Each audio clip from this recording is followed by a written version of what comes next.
తిరుపతి జిల్లా చంద్రగిరి నియోజకవర్గం పాకాల మండలం ఊట్లవారపల్లి సమీపంలో ఆనందగిరిపై వెలసిన శ్రీ వల్లి దేవసేన సమేత సుబ్రహ్మణ్యేశ్వర స్వామి ఆలయంలో ఆడి కృత్తికా మహోత్సవాలు సందర్భంగా ఆలయ ఈవో యువరాణి, ఆలయ కమిటీ చైర్మన్ చంద్రశేఖర్ నాయుడు ఆధ్వర్యంలో ప్రత్యేక పూజలు నిర్వహించారు.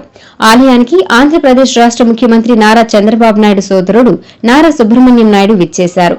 వీరికి ఆలయ అధికారులు సాదర స్వాగతం పలికి స్వామివారి దర్శనం కల్పించి తీర్థ ప్రసాదాలు అందజేశారు.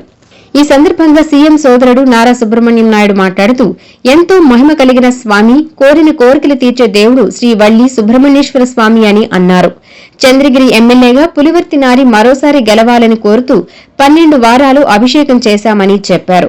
గెలిచిన తర్వాత శ్రీ సుబ్రహ్మణ్యేశ్వర స్వామి ఆలయంను అభివృద్ది పదంలో ముందుకు తీసుకెళ్తున్నారని చెప్తూ చంద్రగిరి ఎమ్మెల్యేకి కృతజ్ఞతలు తెలియజేశారు. మన ప్రియతమ నాయకుడు ముఖ్యమంత్రి నారా చంద్రబాబు నాయుడు గారి సొంత చిన్నాయన కొడుకు. నా పేరు నారా సుబ్రహ్మణ్యం నాయుడు.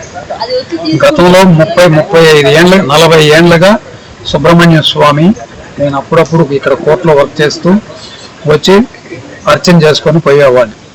ఒక్కసారి కోర్టు పరంగా నాకు ప్రమోషన్ కావాలి అని ఆ స్వామిని అడిగాను. వారం రోజుల్లోనే ప్రమోషన్ ఇచ్చాడు. మదనపల్లి దగ్గర వేశాడు. మదనపల్లి నుంచి మళ్ళా 3 వారాలకు మళ్ళా ఇక్కడికే వేశాడు. అటువంటి మహిమ కలిగినటువంటి సుబ్రహ్మణ్యం స్వామి, ఆయన మహిమ మనం చెప్పలేని వల్లీనాథుడు, దేవయానినాథుడు, సుబ్రహ్మణ్య స్వామి, షణ్ముఖనాథుడు, అంతటి మహిమ కలిగినటువంటి మన ఊట్లవారిపల్లి సుబ్రహ్మణ్య స్వామి అంతా గొప్పతనం ఆయనలో ఉంది.